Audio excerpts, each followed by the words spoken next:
This show was recorded live on Thursday, April 10th at 12 p.m. Pacific Time. Tune in, join the live chat, and call in during the show by going to adamversustheman.com/live.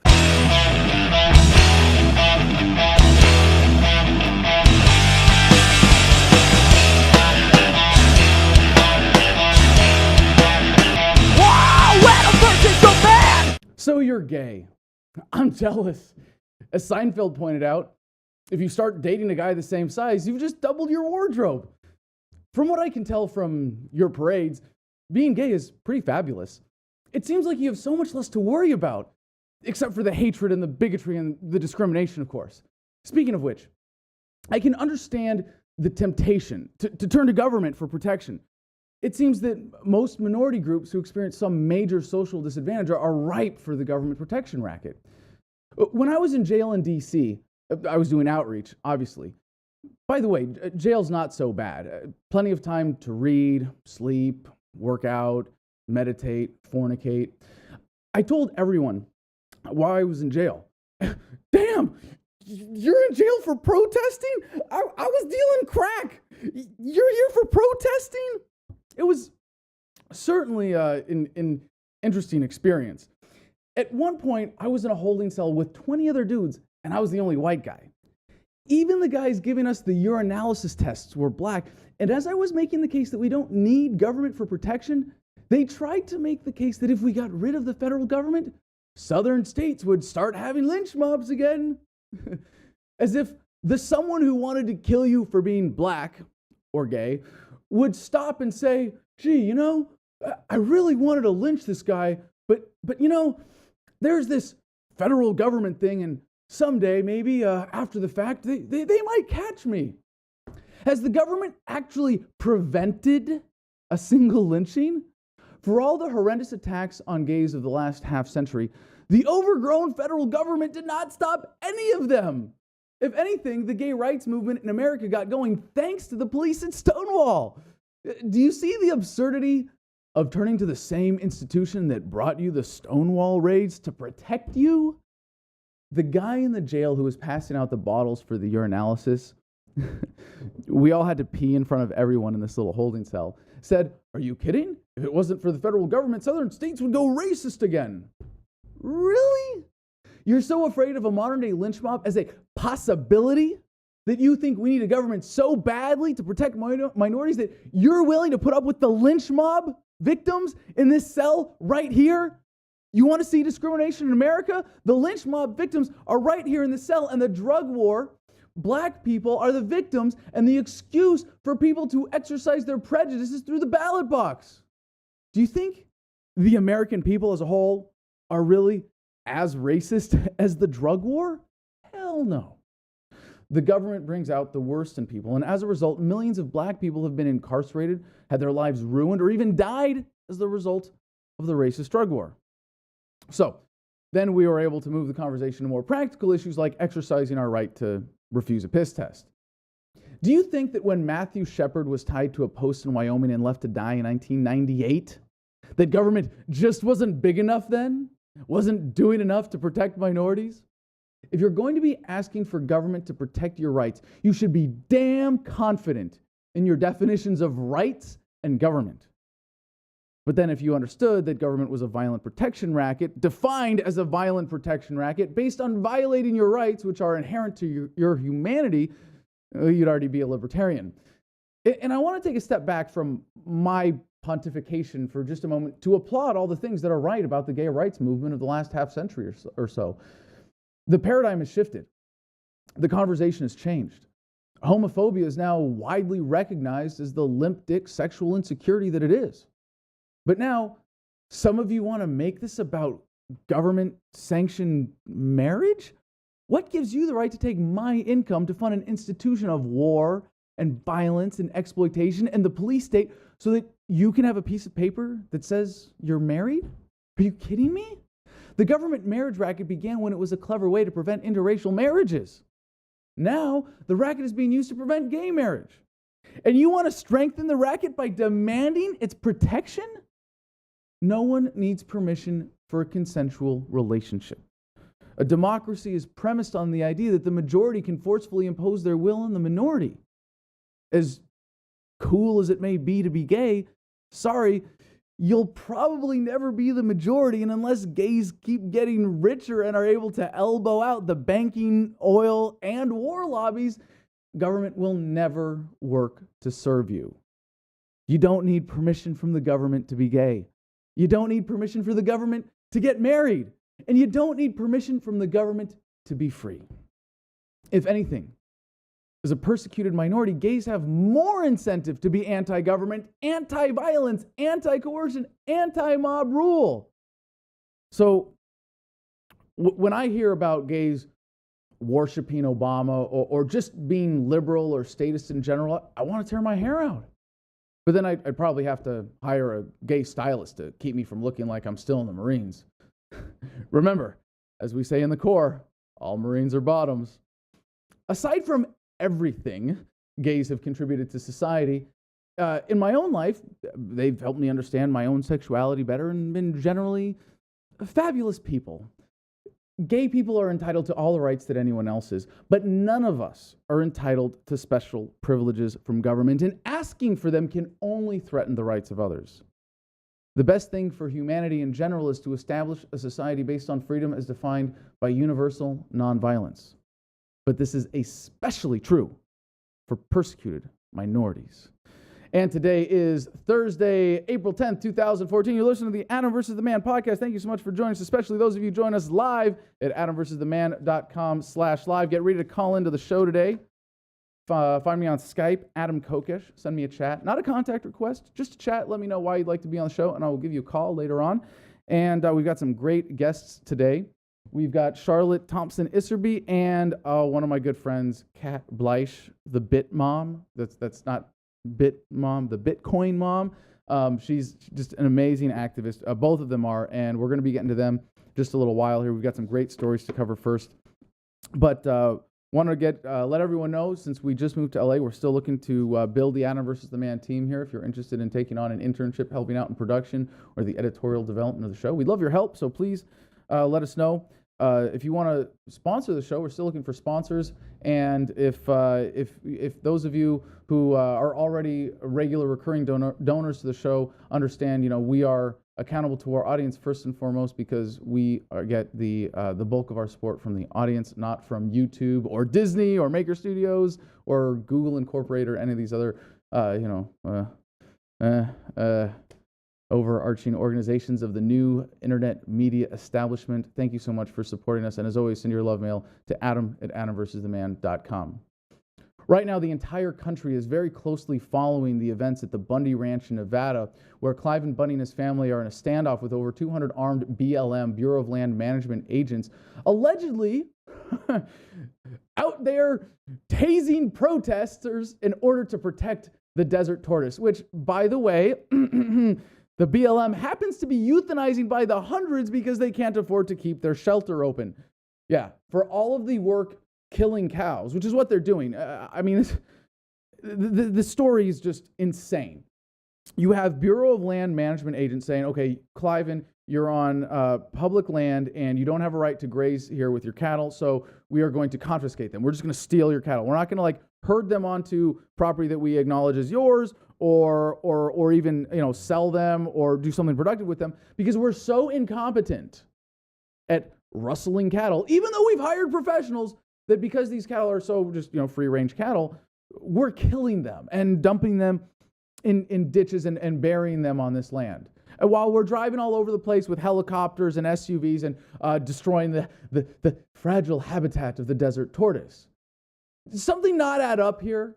Millions of dollars being spent on this enforcement operation. You have, we interviewed live on the show here yesterday Pete Santilli, who was out there, who recorded and was a part of this protest where a pregnant woman was thrown to the ground, where people were being tased, you have BLM police with dogs. Why the hell do BLM police have police dogs in the first place? There's so much of the story. You're just like, what is going on here? And you think, it kind of makes sense that you've got, a rancher who's grazing on public land, and I'm, in his corner here. Don't get me wrong. There's such a thing as homesteading, natural resources not being put to use. If no one else is using them, you go stake your claim and say, all right, this is my land now because I'm putting it to good use. He's done that, and his family has been ranching here for generations, and it was just in the last couple of decades that the BLM changed their policies and he stopped paying the fines. This is a standoff that's been brewing for a couple decades now, but it's coming to a head now where they actually have to force him off his land, not because of the desert tortoise. Okay? So what's really behind this? I mean, yeah, the government believes it has a land monopoly, that if it just puts up a fence around the entire country, it can claim to own any land that is unclaimed, or even if it is claimed, and this is, it might as well be eminent domain. The government might as well just say, oh, well, it's your land, but we're taking it because we're going to do something better with it, like protect the desert tortoises on it. I mean, sorry, people, this is what you get living under the United States federal government, or really, any modern state. And from naturalnews.com today, by Mike Adams, the health ranger, we see the real reason that this is going down the way it is, and then you go, oh, okay, all of a sudden everything makes sense. And you might be a little bit surprised to find that, that this is getting as much play in the mainstream media as it is. Because it is a horrendous story of government overreach, of abuse, but I don't think, and this is me, I don't think you can challenge my optimism credentials, but I'm trying to be a realist here. I don't think that this conversation is going to wake every American up to the concept of homesteading. I would hope, and I think there's an incredibly value element to that. But there's a much there's a much more insidious issue here, and I'm as encouraged as I am by what's happening. My prediction for how this is going to play out is that the seizure of the cattle is going to continue. Yeah, the government's going to keep stealing. Surprise, surprise. And then they're going to keep arresting people when they cross onto that public land, which is what they've been doing. One of the Bundy sons has already been arrested for simply stepping onto the dirt outside of his vehicle, was roughed up and did 3 days in jail. He's out on bail now facing criminal trespass charges. I mean, it's some pretty serious shit going down here. Right now, there are militia groups from all over the country that are trying to get members out there. We know that there are people converging on the site, standing with Mr. Bundy, the Bundy family, protecting the Bundy Ranch from this BLM invasion of his property. Because by any sense of natural law, of natural rights, the land that he has been grazing, that his cattle have been grazing, is his property.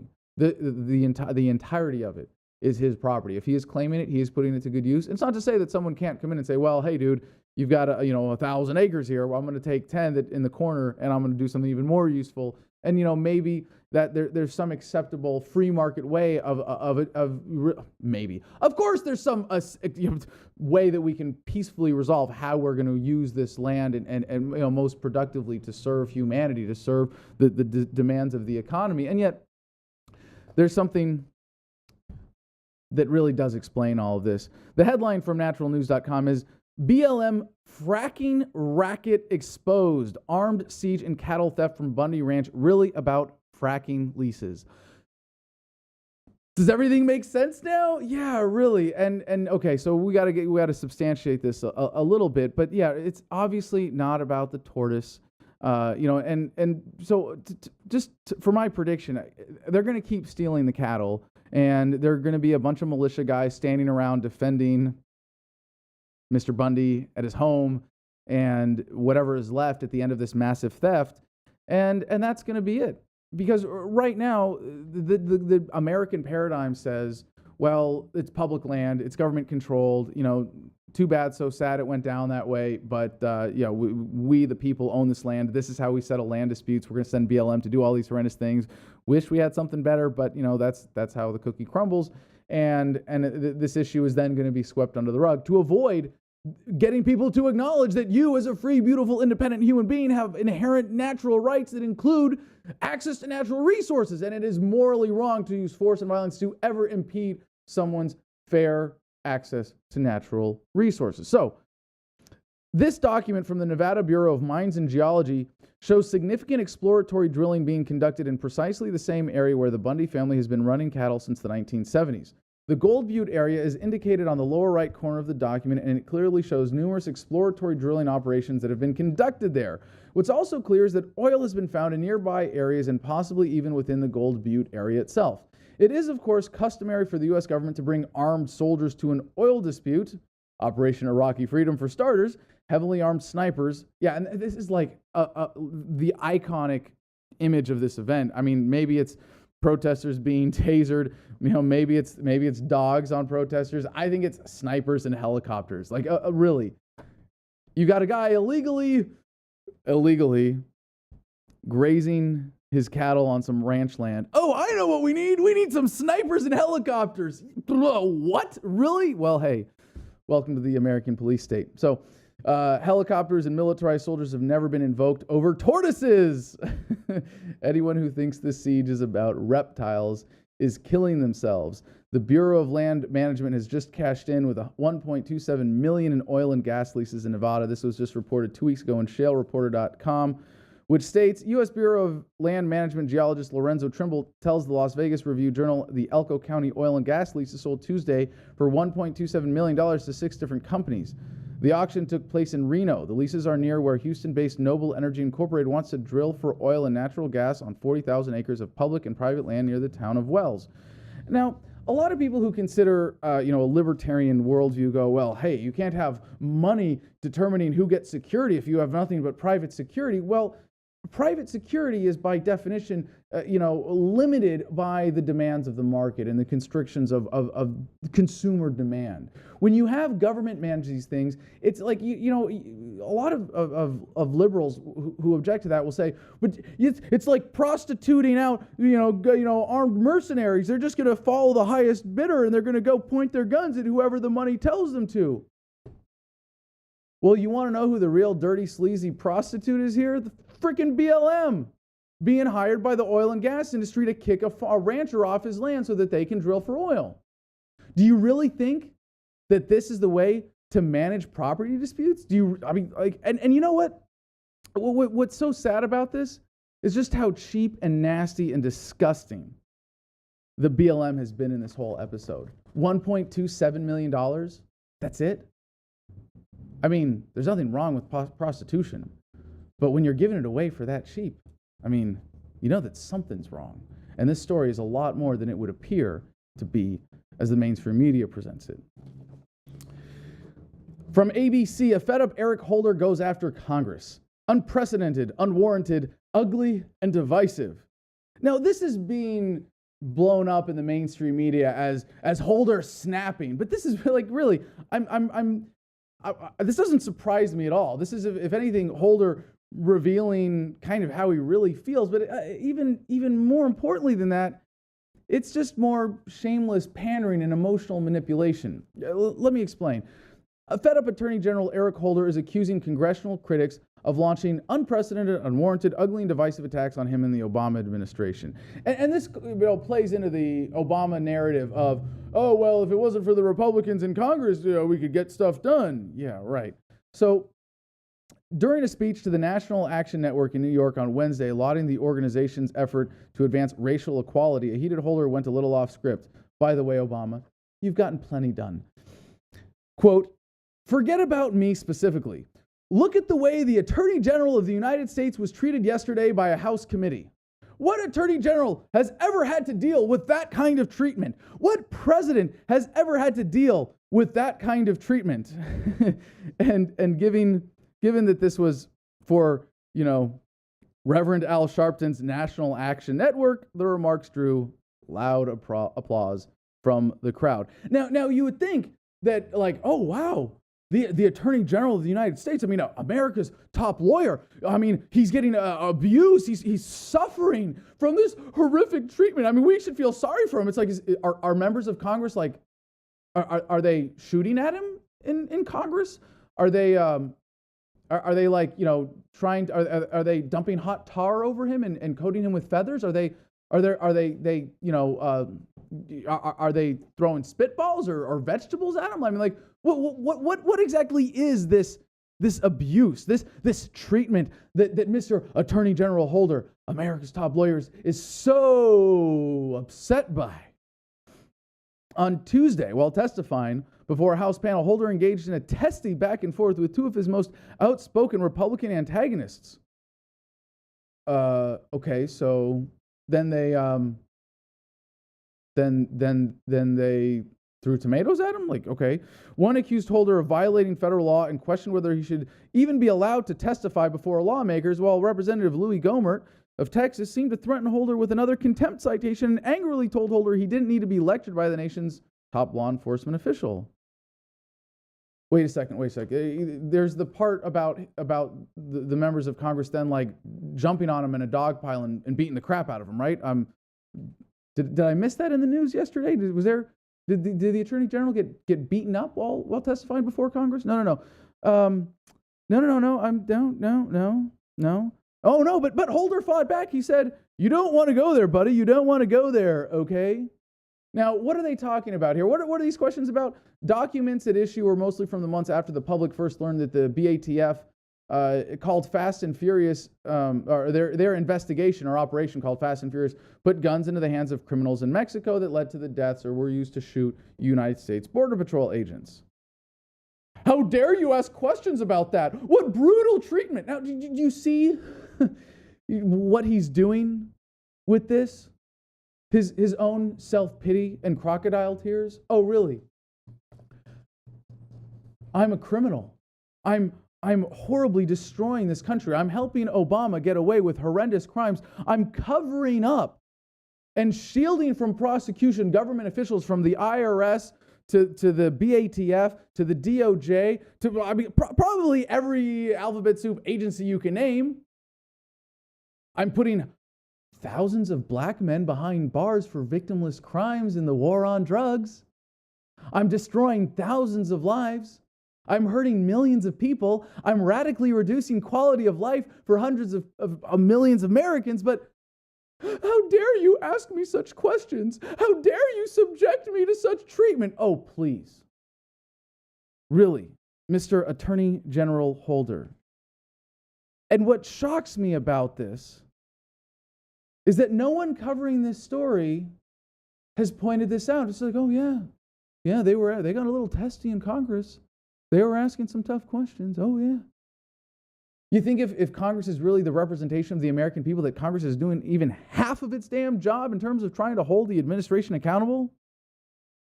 No. And they're not, because the American people still buy bullshit like this. There's a story from the National Review out today by Eliana Johnson. ISA accuses Cummings of colluding with the IRS. And this is just the latest in this ongoing saga about the IRS targeting conservative groups. And you would think that the American people could see this, and maybe they have, by and large, dismissed this as more pandering. But this idea that you're colluding with the IRS because you're using them, or as a politician, directing them to go after certain groups, is kind of inherent to the accepted setup of the IRS and its relationship to the people in government and everything else going on here. But this is with the ranking member. The chairman is Republican Darrell Issa. The committee's ranking member, that's the senior Democrat, is Elijah Cummings. Issa on Wednesday accused the Maryland Democrat of colluding with the Internal Revenue Service in its targeting of the conservative nonprofit group True the Vote, whose founder Catherine Engelbrecht said she received multiple letters from Cummings in 2012 and personal visits from the IRS and BATF. It's now the Bureau of Alcohol, Tobacco, and Explosives. Engelbrecht's True the Vote is one of many conservative groups that claim to have been improperly targeted by the IRS while it scrutinized the applications of Tea Party groups. In a letter signed by his 5 subcommittee chairmen, Issa raised the possibility that Cummings coordinated with the IRS, surreptitiously contacting the agency to request information about True the Vote. Now, I have to say, calling this the pot calling the kettle black is really, really an understatement. It's kind of more like the pot calling the kettle a light shade of gray, or perhaps slightly off-white, maybe just eggshell even. But no. What Issa is accusing Cummings of doing is going in very precisely, and I'm not trying to diminish the significance of this off-color action here, but if Cummings is going to the IRS saying, hey, psst, conservatives, psst, Tea Partiers, yeah, go get them. Oh, yeah, that's really bad, right?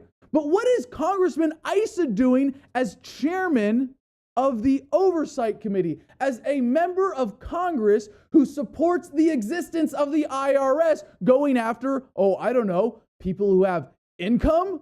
Holy shit, really? You want to say that Cummings is colluding with the IRS, Congressman Issa? I don't think so. You, along with everyone else on Capitol Hill, is just as criminal. And to hear Republicans get outraged over this, like, oh my gosh, the IRS, they're targeting certain conservative groups and not giving them tax-exempt status. You're not upset that the IRS is just stealing from everyone? Talk about a lack of perspective and hypocrisy and criminality and everything we've come to expect from Capitol Hill. From the Washington Times, we get a really fun tech story today. Prepare for drones that perch on power lines to recharge, never have to land. Imagine a world where drones never have to touch the ground after takeoff. That's what MIT PhD candidate Joseph Moore did, and now he's on the cusp of creating a drone that can perch on power lines just like birds to recharge its batteries. And he even had a demonstration. So, this is really cool. If a drone is equipped with a magnetometer, it should be possible to make the aircraft capable of identifying magnetic fields given off by power lines, home in on the signal they emit, and then maneuver in such a way that it would allow the drone to perch until fully charged. Developing such a system for fixed-wing aircraft is desirable because of their ability to carry heavier loads than those that use a quadrotor design. That's quadrocopter, 4 different blades. During the demo that was given by Mr. Moore, Business Insider reported that the glider, even without a fully developed perching mechanism, was able to come within centimeters of a mock power line. Now, drone technology is really exciting for anybody that cares about the development of the free market and technology being able to better serve the needs of humanity, to move humanity forward in a way that makes us less dependent on government. And we've already seen the burrito bombers and the taco copters grounded by government. Yeah, that's right. If it wasn't for government right now, you would be able to go to an app on your smartphone and press deliver food and literally have it drop out of the sky into your hands in a matter of minutes. But no, sorry, government regulation can't do that because anything commercial with drones is officially illegal by the FAA rules. So you can fly as long as it's within line of sight, for non-commercial activities. But no, this is technology that we've had for a while, that if we were able to put resources into supporting through our patronage of such services, we could see that technology developed in much greater ways instead of just in a laboratory. I mean, all this technology is just waiting to be unleashed, and yet government is holding it back. But there's an even more exciting, critical point that I think is coming with drone technology. And right now, you can get electricity from a solar panel, and a solar panel is not a super light thing, although there are super light solar panels.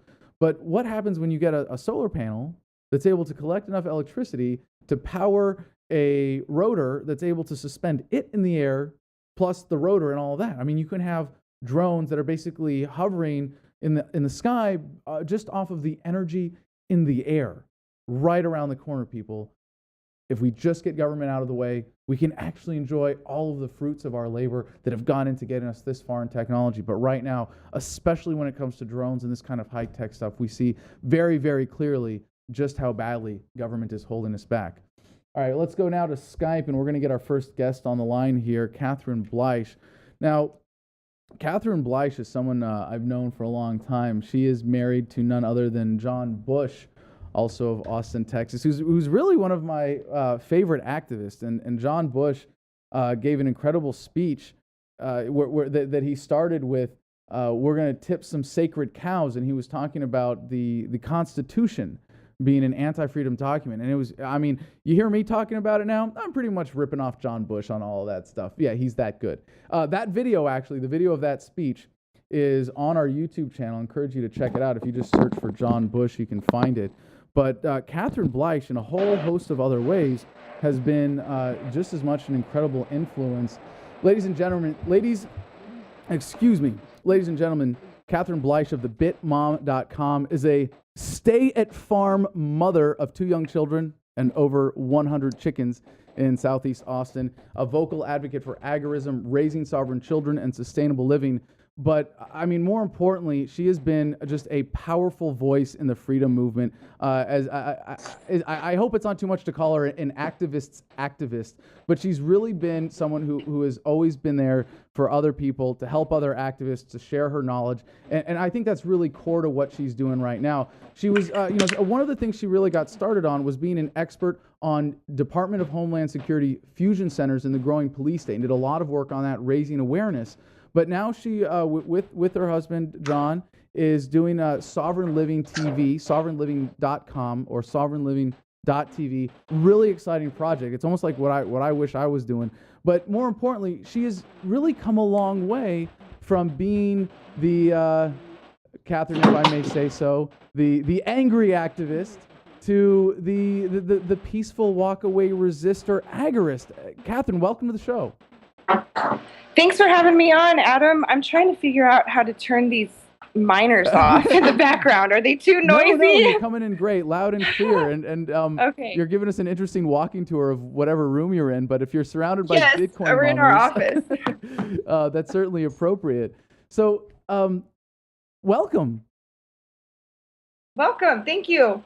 Thanks for having me on. How are you Excellent. doing today? Is that a fair introduction? Does that kind of I hope I wasn't exaggerating too much, but really your activism has meant a lot to me, and I wanted to share that with my audience.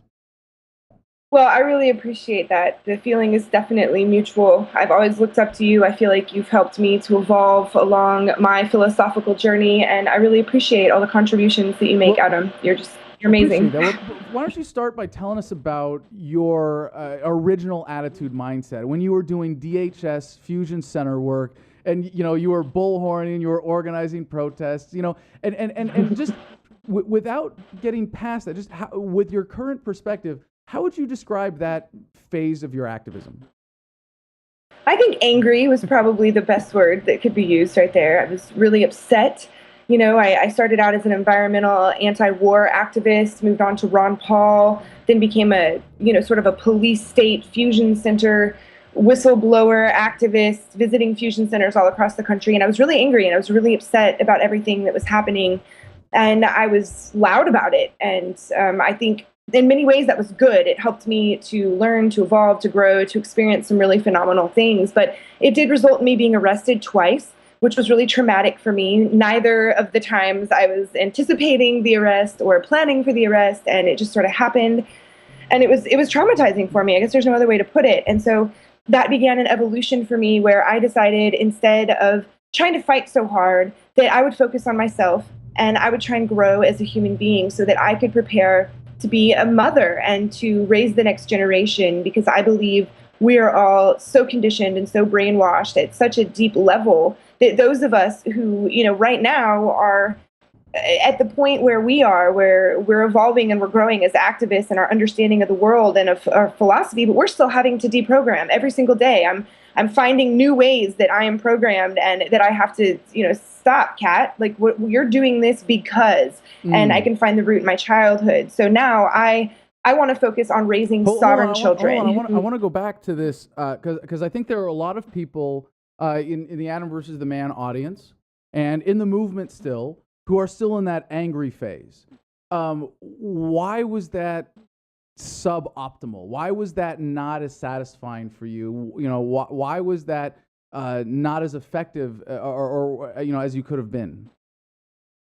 Ultimately, it's extremely divisive. It's divisive with the general public. No one wants to listen to someone yelling. They can't hear what you're saying. All they can feel is your intensity. And so they put up a wall, and they're not going to be willing to listen to that. So it can be, just the average Joe on the street listening, a politician, or even your own activist friends. I noticed that in Ron Paul 2008 organizing committees, there was a lot of infighting and arguing, and I heard it happened again in the 2012 Ron Paul campaign. So, when we're walking around angry and expressing ourselves in ways that are, sort of eruptions of emotion, it becomes disruptive to our ability to move forward strategically and our ability to build strategic alliances with people who we may agree with on one or two issues, who maybe haven't been introduced to the full philosophy of freedom and the full philosophies of liberty and sovereignty.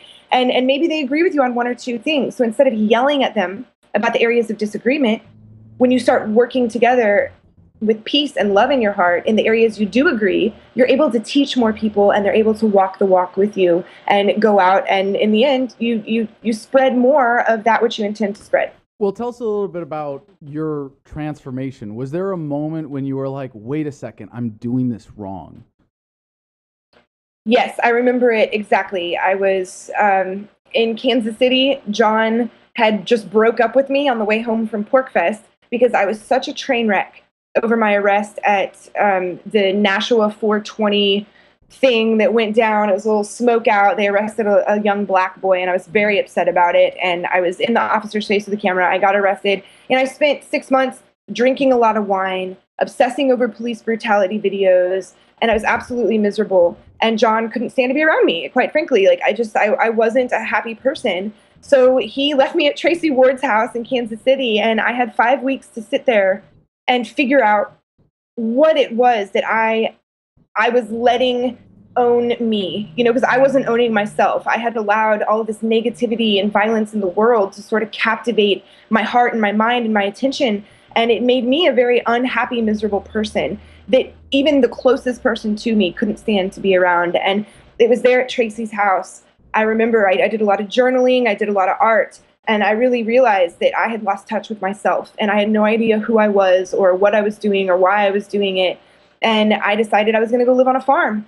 And so then I spent, that was probably 3 weeks into being at Tracy's house. I decided, I have to go get to know the universe again. I have to go get to know the world. I have to learn what it takes to provide for myself and to live as a truly sovereign being. Before we get into your current attitude and what you're doing now, I mean, I'm good friends with Catherine and her husband John, and I don't even remember which one of you I met first, but I met you both separately, and it was beautiful to see you guys come together. I mean, you're like, the premier power couple of the movement right now, and I didn't know that you broke up, and I'm fascinated by this, and because you've gotten back together and you have such a beautiful, strong relationship now, and I've seen you together with your kids, and I've hung out with you, and you would never know, but it's a very perfect explanation. You were being less than yourself because you were in this angry, disturbed state of mind. He wanted to get away from that. How did you get him back? I didn't get him back. I just found peace. And he found me. And he realized that through the process of us breaking up, I found myself again. And I found joy in being outside and in the sunshine and in gardening and in taking care of myself. And he fell in love with that. And he then began to evolve, and he began to change as well, because he was in an angry spot too. I mean, to be completely honest, like, we were just two miserable, angry people. And it just went so far on my end that he didn't want to be around it anymore. So I think he saw the transformation that I went through, and it was really inspiring for him. So, we ended up getting back together. We got pregnant with Aliana, and we moved on to the farm together. And, we have to work on being happy, positive people every single day. Honestly, it's really hard. There's a lot of pressures in the world right now. So it's definitely not something that we have perfected. But it's a journey that we are walking on together. And for that, I feel so blessed, because he really is amazing, and we're changing together.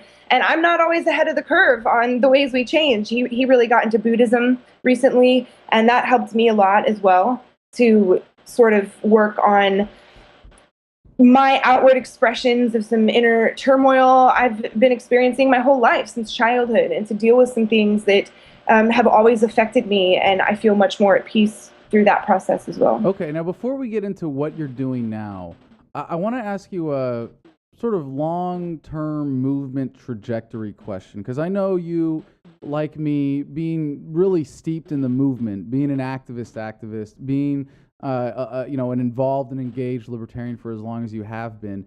It seems that this is kind of a natural process that a lot of people go through in waking up. They realize what's going on, they get angry, they get upset, they want to yell, and then they see other people seem to drop out of the movement. And I imagine there are some people who are still standing outside fusion centers with bullhorns going, how come Catherine Bleish isn't being angry with us anymore, right? And it seems like, some of those maybe, and I don't want to call you an older activist now, but you've gone through this transition, And it seems like in prior generations of libertarian or even freedom-leaning activists in general, a lot of people do this, and then they sort of retire from activism, and you look back and it's like, where did they go? What are they doing now? And I think in prior generations to ours, that a lot of these older activists were very alone and isolated before the age of the internet. And when they got past that angry phase, they really did kind of check out of activism. And I know this is really generalizing for an entire generation of libertarians, but if you agree, or if you want to challenge this, please feel free to interrupt. But that they would go through that experience of going, well, I'm angry. Well, I'm not angry anymore. But what do? Do I share this? How can I be an activist without being angry? They really did kind of drop off from that full-throated engagement. But now I think that our generation, maybe or just as this is, maybe it's not our generation, but maybe it's as people are going through this process today with this greater connected movement, when they go through it, they are able to seek other avenues of activism, and they're still powerfully vocal libertarians without being the angry fist in the air on the street corner kind of guy. And they're doing things like what you're doing now. What's your take on that generational difference, or that general process, or even just this sort of gate of fire that we all go through before we come into the beautiful realm of calm, peaceful libertarianism? Well, I think you're spot on for a lot of people. I do think there's a political trek with the politicos where people kind of become lifers, and they might kind of get stuck in their philosophy and they don't continue to evolve. And instead of trying to really get down to the root of things, they focus on getting elected, and it becomes year after year of ballot access and signatures and this and that. And I see a lot of lifers in that regard. But I do think for the radical, on the street, bullhorning, that sort of ferocious activist, yeah, you really do get exhausted at some point, and you realize that you're not taking care of yourself. And it's just inevitable that people have to take a step back, because either they have children, and you really can't put out that much energy. I forgot that. That is like really one of the most important parts of this narrative. And then you have kids, and then you pay taxes, and then you just it's a resignation that's sort of natural with growing up, which I haven't done yet. Yes. Well, we don't have to grow up. And I think something John and I are figuring out is how to continue being activists with our lifestyle choices and documenting what we're doing and bringing others along. And I think that is a change that came with the internet, and it came with wide availability of technology. We can videotape everything we do. We can audio record everything we do. And we're not dependent on others to publish that information and that data. We can do it ourselves. So as we write more books and we make more videos and we really start producing more content, we can continue to inspire people without letting that energy out through rage. Okay, so how is this reflected in what you're doing now? Well, we are doing just that. We're documenting what it is we are doing and the evolutions that we are taking through many mediums. And if that was, I don't know if y'all can hear, my computer just went off. I'm going to close some windows here. No, sorry. But we're documenting what we are doing through several different channels. One of them is a reality-based documentary-style television show called Sovereign Living, where cameras come intermittently into our home, into our lives, and document what we're doing, whether it's how we're trying to raise food, whether it's the way we're raising our children, or how we're dealing with healthcare and getting out of allopathic medicine and into natural health. It could be the way we're dealing with educating our children. We prefer unschooling, which is sort of a decentralized, peer-to-peer style of education that we feel very passionately about. These are all things that we are documenting through Sovereign Living.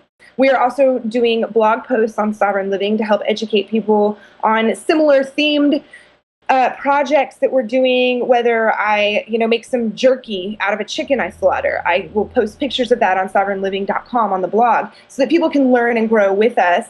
And we also have our own podcast, both John and I. He does Sovereign BTC on the Let's Talk Bitcoin network, which is I think you might be one of the most hotly followed shows right now, which is really exciting. And I do a podcast called The Bit Mom on thebitmom.com. And those cover our passions for cryptocurrency and Bitcoin and everything, surrounding that. So we're really trying to document everything we're doing. I have an ebook on raising chickens, and I'm working on one on raising sovereign children. So we're really just trying to document what we're doing and put it out there to the world so that others can join us on this journey, because it is not fun to walk alone. And we spent 3 years living on a farm. We're not right now. And it was really hard, to be honest. I felt very isolated. We only had one car, and I'm raising the children when John's working by myself. And it was really, really hard. And we realized that in order to live a sovereign lifestyle, we need our community there with us, and we need people who are willing to make the sacrifices, and boy, are they great to live a consistent lifestyle. I mean, they are major sacrifices. Well, hold on.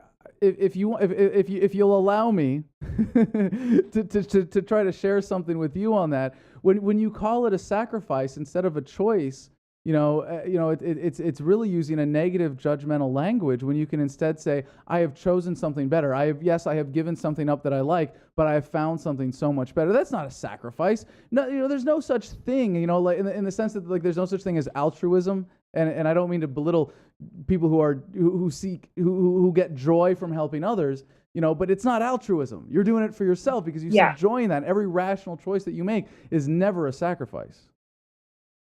Well, I don't know. I kind of disagree, I guess. It is a sacrifice. It's really hard, especially when you have children and you want to raise them a certain way, and you want to afford... Hold on. Excuse me. I'm sorry. You're saying that's hard? When you know what you know, don't you think it would be a hell of a lot harder for you to go get some corporate wage slave job and vaccinate your children so they can go to government-run schools? Don't you think paying your taxes and raising children that are going to grow up to serve the military-industrial complex like good little Americans, to see them go die in war, to know that your productivity is going to support the state, don't you think that would be a little bit harder? It would be I would never make that choice. So yeah, I mean, you would have to pull me. But the physical stress that it takes to raise children yourself and not send them off to someone else when you live in a society that is based around nuclear families, right. I believe that it puts a huge burden on both parents, because John has to work really hard to come up with X amount of dollars, and I have to work really hard to watch the kids all the time, and we don't have time together alone. And these are sacrifices that we made willingly, and they're choices, but they are sacrifices that even parents in our movement aren't necessarily willing to make. To feed your children only organic food, that means you don't get to go out and spend your money on yourself. Like, I'm buying organic food for 4 people right now. That's hard sacrifice to a little bit of your discretionary budget so that you're not poisoning your kids. Yeah, let's make that sacrifice. Yes. That's a good one. Yes. Yeah, it's huge. But it's hard. It really is. And we're not paycheck to paycheck like the average family. We're hustle to hustle every day. It's like, how am I going to feed my kids tomorrow? How am I going to feed my kids tomorrow? So, it's a hard choice to have a decentralized income and to not just have a place where you can go check in from 9 to 5. It is very hard. So it seems like the alternative is being the well-kept slave, and you're saying that that's a relatively stress-free lifestyle, but far less satisfying, right? Yeah, it probably depends on who you are, how much stress is involved with it, but for me, it's way more stressful to have to run in the rat race and pay my taxes and be a slave. It's stressful. It makes me feel angry again, So this new lifestyle, while it's really hard on me physically and emotionally because I have young children, and I think that's hard on most mothers of young children, it's worth it to me, because I am raising sovereign children who do not understand what it means to comply with somebody, because they don't have to comply with me. We believe in partnership parenting. We work together as a family. We meet everyone's needs equally in the household. No one's the boss. No one's in charge. We all have equal respect for each other. We are there to guide and raise our children. And I don't know. I really do believe it's less stressful. Now, are you still trying to raise money to support the show, Sovereign Living? Yes. Right now, we are in the process of crowdfunding the last half of the show. We have episodes 1 through 3 taped and edited and for sale on a DVD at sovereignliving.tv. We are in the process of editing 4, 5, and 6, all of which have been taped. And they sort of end on a cliffhanger with us moving off the farm. And we would like to do a 12-episode season, which means we need to raise money for 6 more episodes. So we are taking the money on top of costs for getting the DVDs sold and using that money to pay Kamikaze Productions to do ongoing film and tape. And I gotta say, I've loved every episode that I've seen, and it's really powerful. And and what they're doing on as low of a budget as it is incredible. And I know with the technology we have today, it is, you can do this on a shoestring and still put together, a top-notch, legitimate, credible production. And the show looks freaking awesome. Like, I've shared every one, and I really think that it's a wonderful tool for libertarians to say, hey, look, this is how the message and this understanding can actually improve your life and empower you in this way. And I think that's a lot more effective than sending tools and suits into the political arena to say, oh, yes, you should vote for me because I'm going to be a little less tyrannical than the other guy.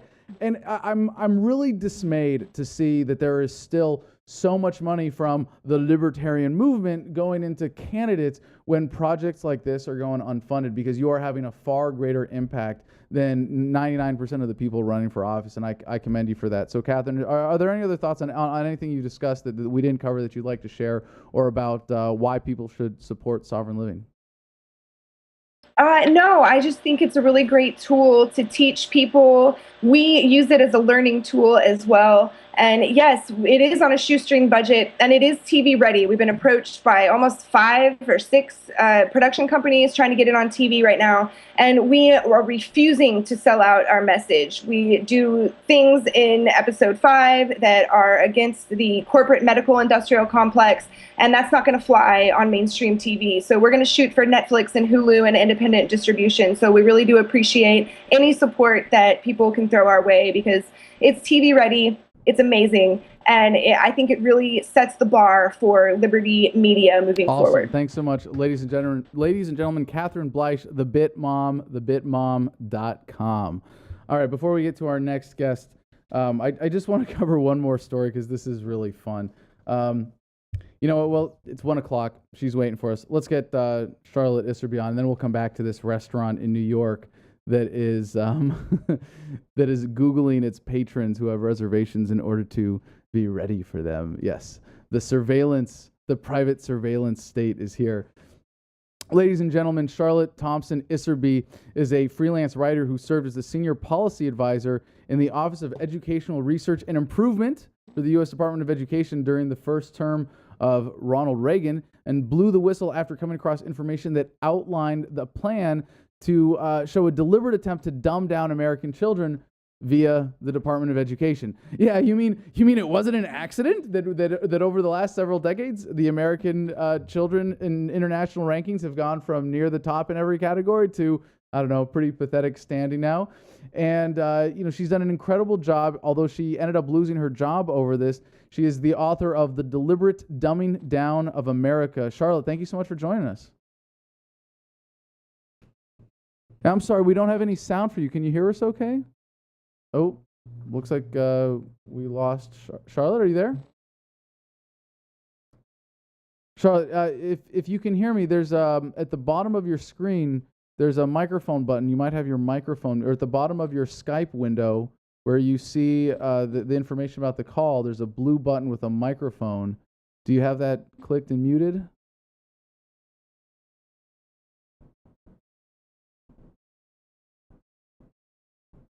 All right, it looks like you can hear me, but we're still not getting any audio from you. All right, hey, Sierra, do you mind give? Oh wait, hello. Hello, you got me now? There we go. Charlotte, welcome to the show. All right, can you see me? You look great. Thank you so much for joining us. I can't see you. All right. All right. Okay. All right. You see me. Okay. And our fine. audience can see you as well. Okay. All right. And yes. Good afternoon. I guess it's noon for you, right? Well, 1 o'clock here in La La Land. So, were you able to hear my introduction? Yes. Thank you very much, Adam. And I've at this for a long time, from 1970, I guess, when I came back into the United States after 20 years abroad with the Foreign Service. And I was appalled, I became a school board member, and I was shocked with what I saw back then, the warm, fuzzy, get rid of academic stuff and values destruction and all this in my school, because we were targeted in Camden, Maine. And I made a lot of noise, and I was detested by the liberal change agents. And then a master teacher called me one day, and she said, "You're right on." And she said, "Good for you for taking a stand." I just had no idea what I was really taking a stand against. And she said she'd been all over the world, and I was facing it right in my own community, which was a pilot for all this change, what we're seeing it now too, to bring us into a global system, change our values, all that. And she paid for me to go for change agent training. And I had no idea what that was. And she said, "You'll find out." She said, "This is the missing link for you." And I went. She paid $100 for me to go. A lot of nice, good teachers, friends of mine, principal, were at that change agent training up on the coast. And we were taught by the facilitator, who was a major change agent himself. He was using Professor Ronald Havelock's Innovations in Education, a big fat book which had examples, true case studies from teachers who were change agents and people in the community with Rotary, Garden Club, people like that. Just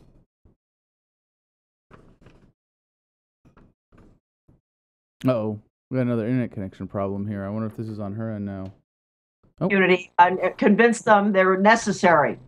And, so I was taught during this session, and we had a big book, thank heavens, a great big book, which we could take home with us, which showed all the examples, showed what they were doing with our tax money, using it to identify the resistors. And that's a direct quote.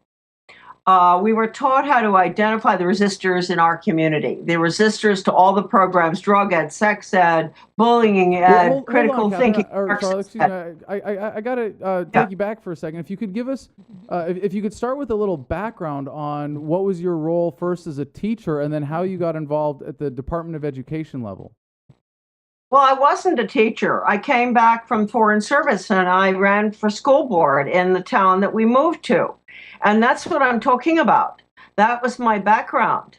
I mean, my background, I could go into a lot more than that. I was born on Long Island, New York, where I met you and all that. But I went overseas, and I was in 1951, and I came back in 1971. And then I found out all the changes that were taking place only by being a local school board member. And that's when the phone call came from this retired teacher. This is what got me going. When I went to this training, in-service training, and the trainer taught us, teachers and members of the community, how to identify the resistors to all of these terrible programs that I'm talking about that have nothing to do with academics. And, so I was absolutely appalled because I was a resistor. I was being trained to resist myself, to identify myself.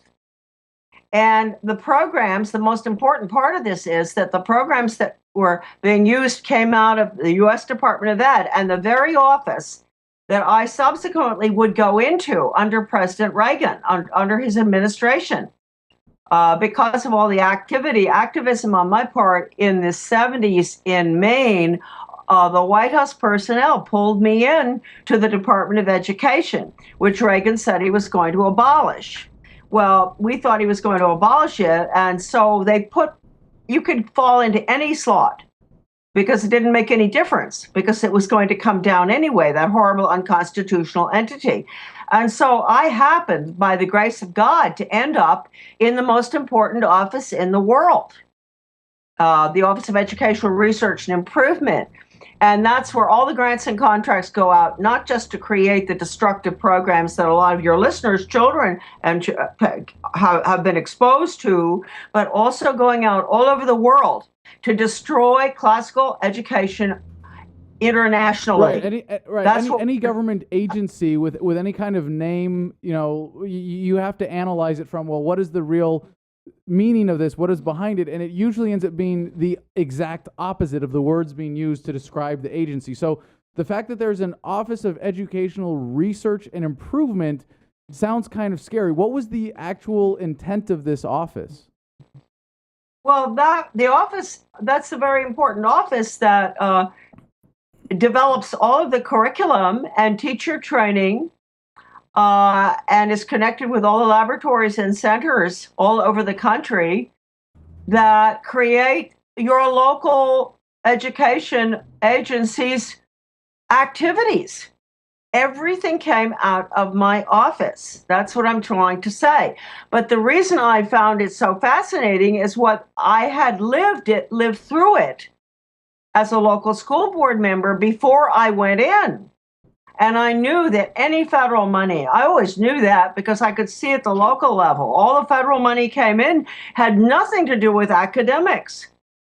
And so I saw that. But then when I got into the very office where the programs that I'd been suffering under as a school board member, identifying them, I got in the very office where these programs were being developed. And I went through the grants and contracts, and I saw all of the abstracts and what the purpose was. And the purpose was never academic education. Now, please, folks, look, let me tell you this, Adam. There are a lot of parents out there, and they're really good, and I admire them, and it's good. They finally woke up to something in education. They woke up to Common Core, right? Well, no, it's like when it finally got their... so bad as Common Core, they realized they had to do something. Yes, but they do not understand that they could kill 1 million communist cores, I call it. We've had that ever since the 1960s in different versions. The only difference now is the computer to teach and assess. That's very dangerous, and we could go into that later, but we don't have enough time. But the important thing is that there is absolutely nothing new about this. The U.S. Department of Education is what they should be focusing on. Now, Ronald Reagan promised to bring down the U.S. Department of Education in 1979. That was his campaign promise to get elected. And he did not do it. And he could have done it. And I don't accept for 1 second the neoconservative Trotskyites' excuses. Oh, he couldn't do it. It wasn't his fault. Blah. Yes, it was. Well, you're calling Reagan a neo-Trotskyite. I do. I call him worse than that. Because he is responsible for what those poor parents, they think Common Core is the important thing. No. He didn't bring down the U.S. Department of Education. He could have. Without the U.S. Department of Education, there would be no Communist Core. So that's the head of the octopus. Well, a lot of people, despite the fact that Reagan was the least Reaganist president, he cut and run, he negotiated with terrorists, he raised taxes, passed gun control, he got divorced. I mean, the hypocrisy is as bad as with any American president. But to identify his ideology as neo-Trotskyitism, how does that relate to the intent behind education policy? Well, education, let me point this out. From 1934, when the Carnegie Corporation wrote a little blue book called Conclusions and Recommendations for the Social Studies, to this moment right now, Carnegie and Rockefeller and the tax-exempt foundations have done everything possible to change America's economic system to a planned economy. That's what the restructuring, that Communist Core, school to work, all is all and you about. Have to dumb people down into being obedient workers in order to have that centrally planned economy. That's exactly it. And then you asked me about Ronald Reagan. Well, he signed the agreements with the Soviet Union, Gorbachev in 1985, that merged the two education systems. The Carnegie Corporation agreement was just as bad.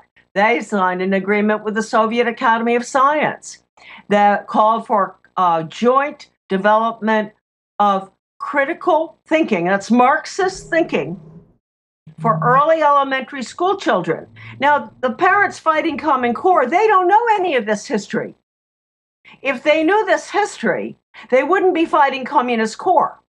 They would be demanding, instead of in every state going to their legislatures to repeal Communist Core, they would be demanding that the United States Department of Education be abolished. Absolutely. Then you would have no problem. Absolutely. There would be no problem at all. But both the left and the right are in bed on this. Let me point this out. Hold on a second. I just want to get clear on the terms here. When you say both the left and the right, you mean mean the Republicans, the Democrats, and all of their statist ideologies. They all have an interest in some form of a centrally planned economy, and their educational policy or attitude is dictated by that. Okay. Oh, yes. And interestingly enough, I would say their agendas are almost identical. We've got to understand that. I always say, if at the end of an interview, someone will say to me, or early on, they say, Charlotte, if the lights go out, what's the one thing that's most important for Americans to understand? And I say that both parties are the same at the top. Mm-hmm. And this is not Charlotte talking. This is Carroll Quigley. He said it in 1898 or something. Right. He talked about, he wrote about it in his book, Tragedy and Hope. And he talked about the industrialists in 1898 who got together and said, we've got to control both parties at the top in order to get this global international system in. This has been planned for many, many years. And we're at the end of the line right now. And that's why I say, don't waste time. When I look at those great parents out there, they're fighting, and they have every right to be. I'm not saying they don't.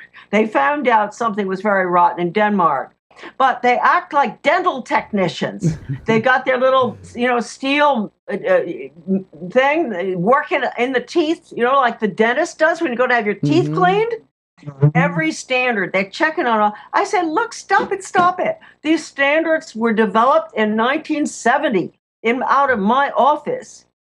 And the goals collection out of the Northwest Regional Lab. The national assessment is Carnegie all the way through. You've got to do your history, parents. And once you get the history, you are going to know that the only way you can solve this problem is through getting rid of the U.S. Department of Ed and returning education totally to the local level. Now, people are going to say, oh, but why not? Why can't we have school choice and charter schools? I say, you can have school choice, but the school choice, am I still on with you up there? You're right. It's almost a silly proposition. It's like, can't we have school choice as a federal policy? It's like, no, if you have no federal policy, you just have more choice. Well, the thing is that the school choice they're talking about is tax funded. Right. And that means that's not school choice, that's federal. That means you're controlled by the government. You can't have any form of school choice that is tax funded will not be school choice. The old school choice is you have to pay. You pay out of your hard-earned money. The minute you take a penny of tax money, you are going to be controlled. And that is the goal at the international level, to get all human beings into the computer, the global computer, and because of the school, the lifelong learning, limited learning for lifelong labor. For all Americans, I even have something out of the National Alliance of Business says, kindergarten through age 80, workforce training. Now, this is community education. Everything will be under the umbrella of the school district. All the services, abortion clinics, workforce training, leisure, everything. Lifelong. This is very scary, folks. And I told this was, what's his name? The other guy, Rutkowski or whatever. I said this down at the Long Island Forum. If there's anything Americans have got to understand, it's that the agenda they're looking at now, they're just seeing part of it. And I saw this in my own office. I have all the documents. The plan is to put the United States under world government into regions, all the regions together. Regionalism is communism, right? So, and everything that we do in our lives right now will be controlled underneath the the school district, and there will be no elected boards, unelected council form of government. That is the Soviet system. And I wish we had more time to talk about it, but I'm all over the internet on Right. this. Well, I want to ask you two last questions here. And the first one is, you've been at this for a long time, sounding the alarm. Yeah. How has the reception Yes. been? And do you think the mainstream is hearing this message? Well, mainstream media? No. You, great guys, yes. And the young people, my generation, forget them. Even my children's generation almost forget them. The baby boomers, they're hopeless. But I see, and maybe they're going to save the United States, because if they don't do it, the young people, it's curtains. It's very serious right now.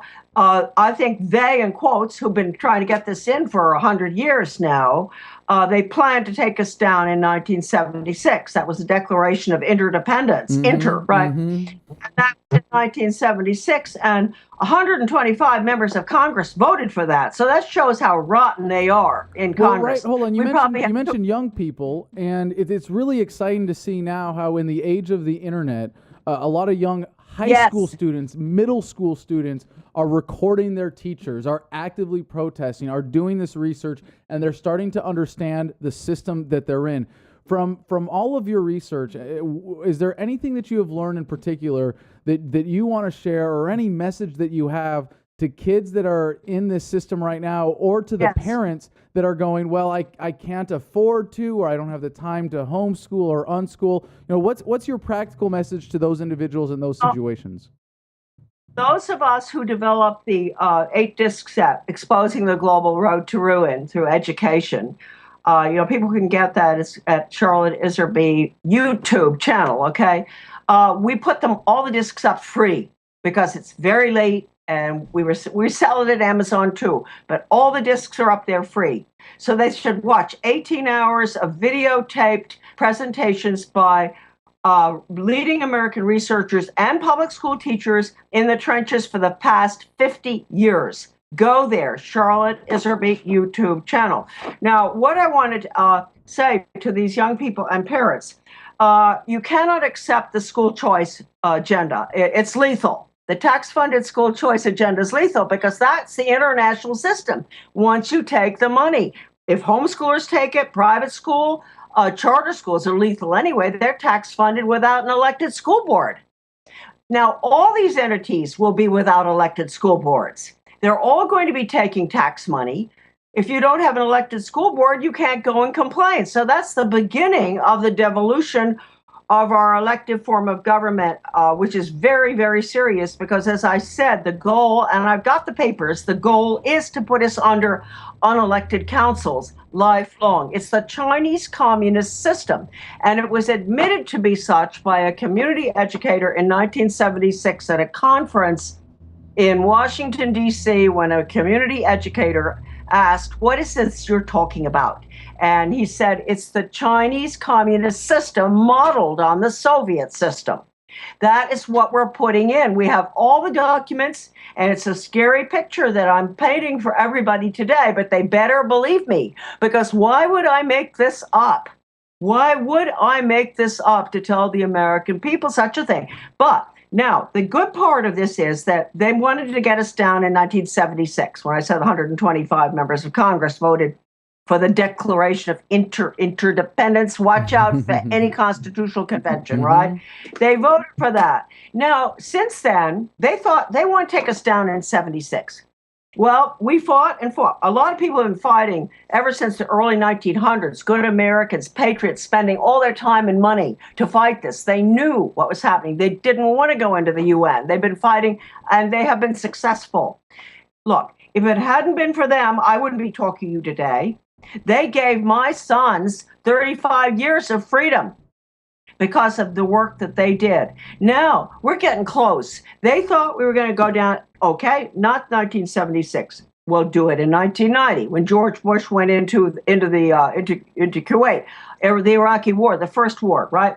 And he talked about it. This is the beginning of the New World Order. He thought that was going to be. Then you got Gorbachev in the early part of this century in London saying to the Brits, the European Union is the new European Soviet. And I always say to Americans, what does that make the North American Union? Hello there. Who? We're a region too. And all the regions are modeled on the European Union. So that makes us the North American Soviet Union, doesn't it? Now, you like that, folks? Okay, maybe Gorbachev's just joking or had too much vodka. No, what we're looking at is exactly what I've told you, but we're still not there. Here it is 2014. They still haven't got us. I think we still have time, but we've got to be very careful. No constitutional convention. Absolutely. Your listeners, they should stop everything and focus on that, and no tax-funded school choice. We have to, as far as education, we have to go I say it's a rock and a hard place, okay? The rock is lethal. That's where you have Obama, the Heritage Foundation, Lou Gerstner, who calls on bringing down 16,000 school districts, and the Council on Foreign Relations. All working together. They want the school choice in the charter schools. I say, hey, parents out there who want school choice in charter schools, you like that group there? I call that absolutely lethal, poison. That option, that's called the rock, is poison. The hard place is restoring education to the traditional pre-1965 education that we had. We have to bring down the Department of Education and all state departments of education and go back to pre-1965 with locally elected boards, picking our teachers very carefully, nothing but academics, none of this fluffy values destroying of these programs. I have the proof out of the Guidance Counselor's Journal, where they said that all of these drug ed, sex ed, and all these other programs, the goal of them was not to get kids off drugs or off sex or anything else. The goal was just the opposite. That's why we have so many problems in this country.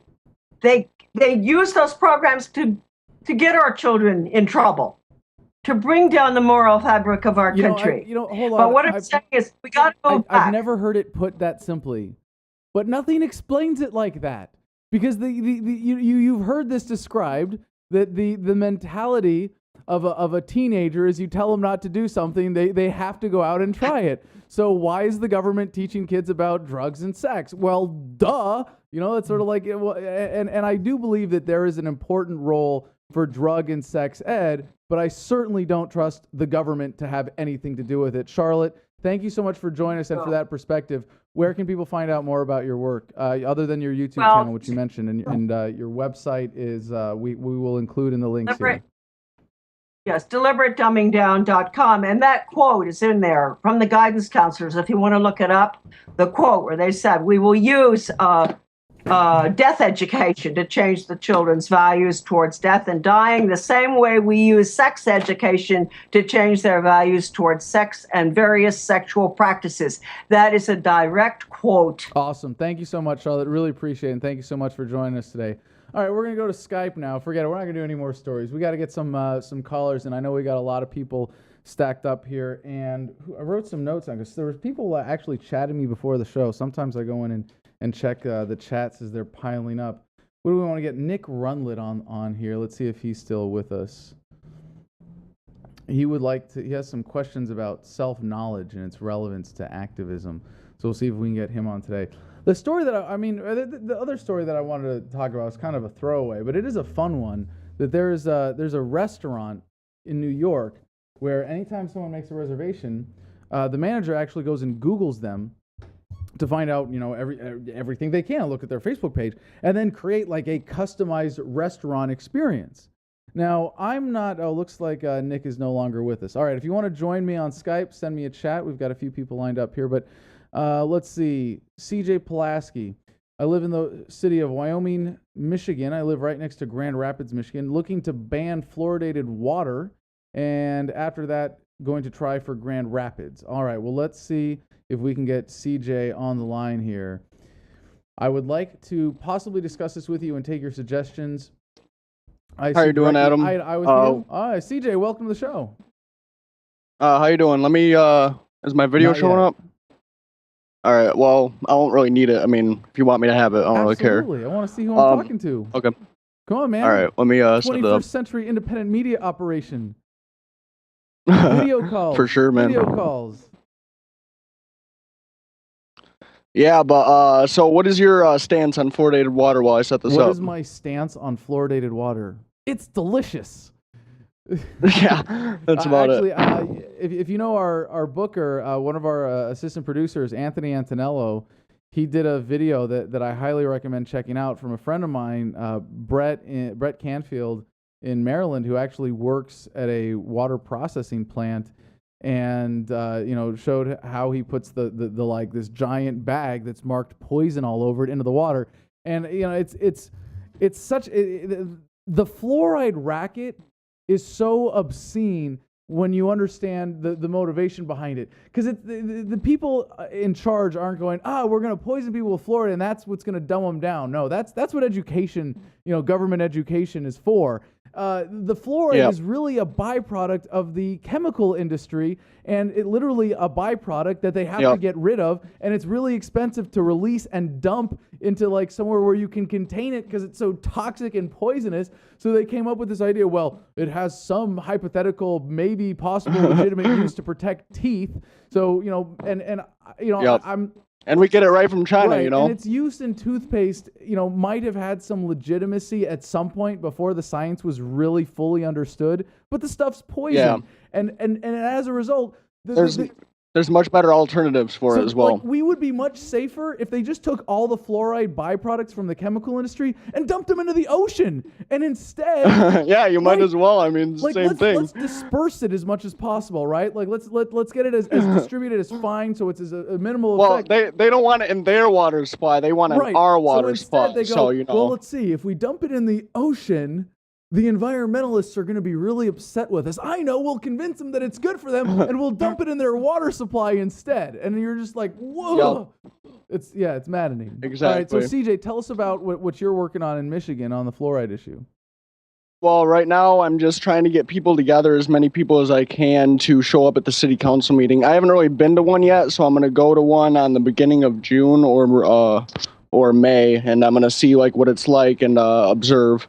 And then the next meeting, because they meet 2 times a month, next meeting I'm going to express my case. And obviously it's probably not going to get banned right then and there, but I'm not sure exactly how I would, if I would need to do a vote or something like that among my community, or if I would need to, or if they have the authority to ban it right away, because I know it's a mandate, but I don't know how it works with them actually allowing it or not allowing it. Hey, that's amazing. That's a great approach, and I love it. And one of the things that's interesting about this fluoride issue is that it's not a national thing. Some places there are state regulations, but by and large, it's based on the way that the water monopoly is handled by various local government agencies, and oftentimes, most often, that's at the city level. And it's a really incredible avenue for activism, because you can solve this problem. Activists have done this. People have gone out and said, well, let's get the city council to change the policy and tell them to do it differently. And you have to overcome the bribes or whatever financial incentive is behind this ridiculous practice. But it is a great venue if what you find satisfying in your activism, maybe you don't want to argue philosophy, maybe you don't want to go battle cops in the streets, maybe you don't want to get out there and videotape criminals and government doing their thing. You just want to be a good, upstanding citizen, specifically being engaged at the local level, changing policy. Fluoride activism is a great place for that. And CJ, I wish I could tell you, hey, here's your step-by-step instructions, but no. I know. But I mean, like, I have no objection towards going and being civilly disobedient. But this is I believe this is the one thing that is the only thing that needs to be changed to actually, I feel like it's literally lowering our IQs. People just aren't thinking when they're on fluoride. They're just not thinking.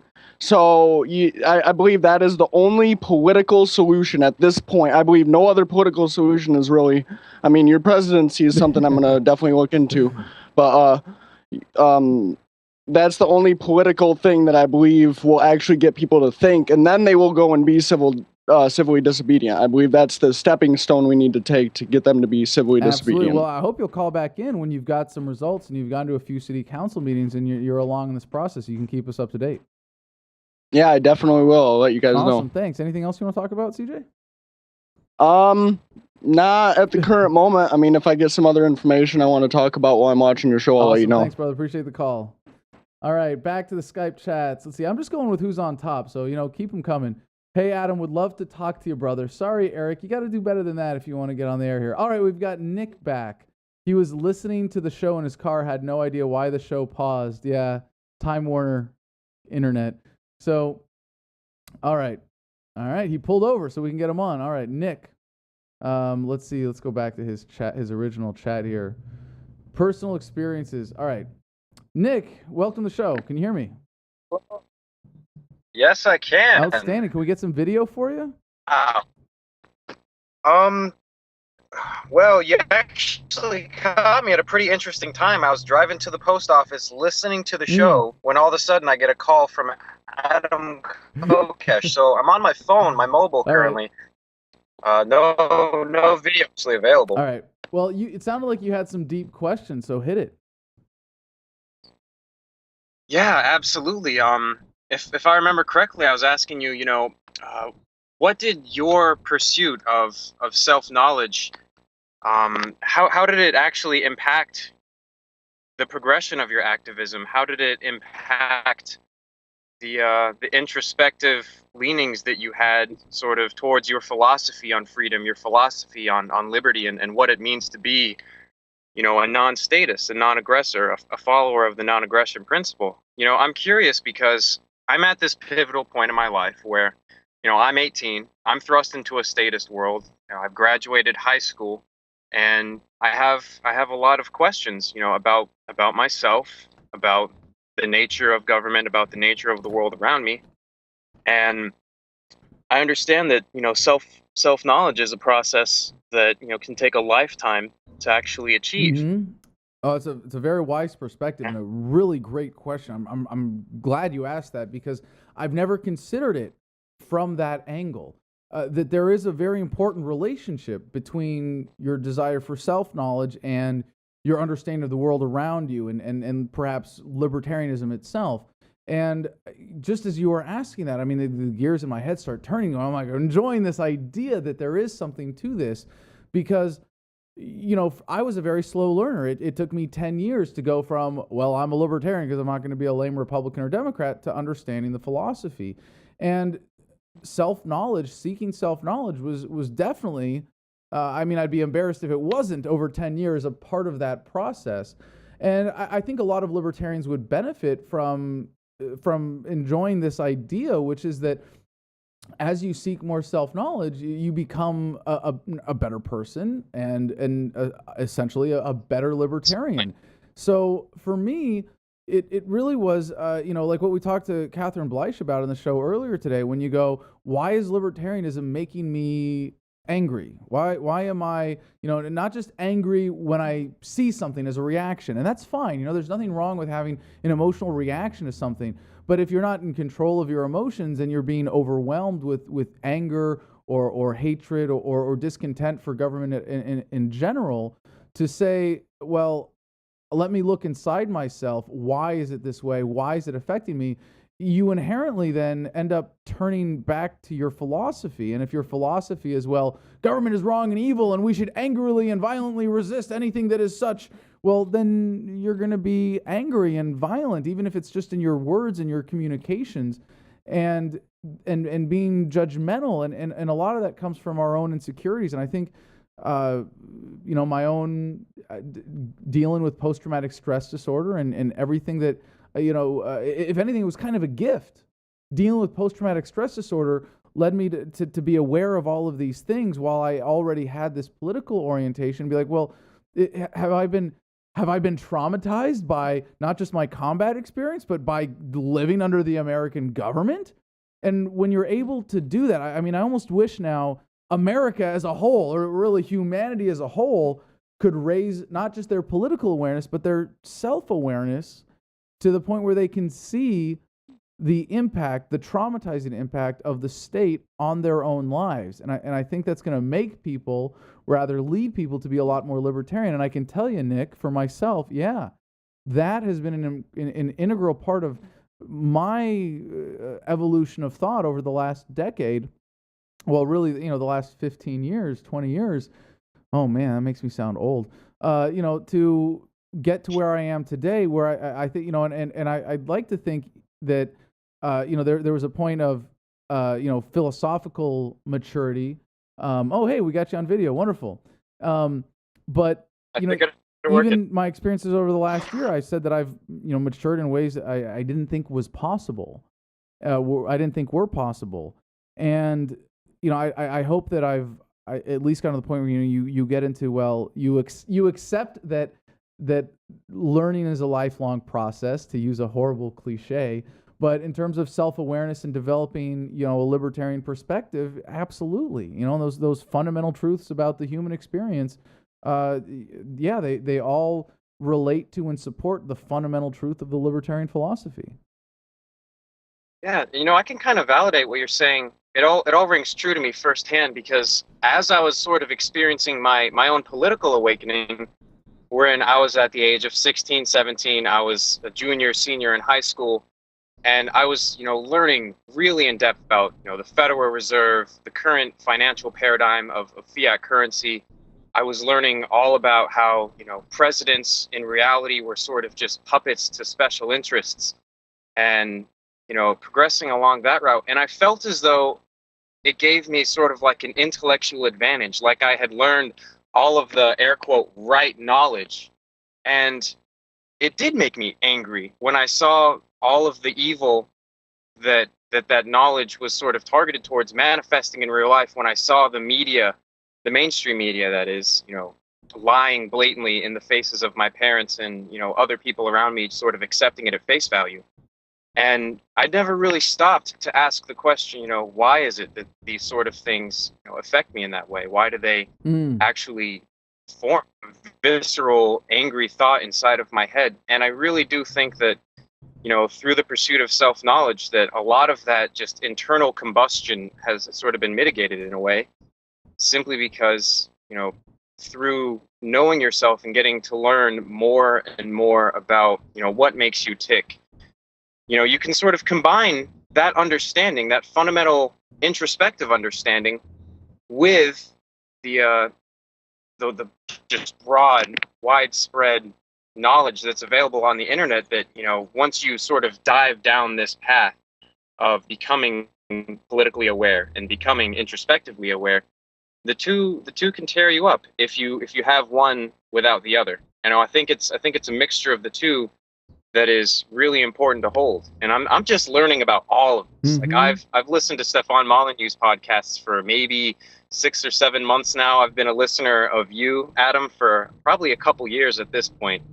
And I can say it's been a hell of a ride for the past couple years, just trying to sort of fit the puzzle pieces together in a way where I can have the knowledge of freedom and the knowledge of liberty sort of imbue that power upon my mind, and kind of give me that self-consciousness and that self-awareness that, yes, I'm in an evil system. Yes, there's fucked up shit that's going to happen around me every single damn day, and I virtually have no control of it. But within my immediate influence, within my sphere of influence, I can make that positive change, and I can try to help out those others who are near and dear to me, and I can try to point them in that sort of direction that will lead to the same happiness and confidence that I've been starting to experience. Absolutely. I think it's a beautiful thing. No, thank you so much for sharing that. I this is my first time really considering it from this angle, but I'd like to take it even one big step further.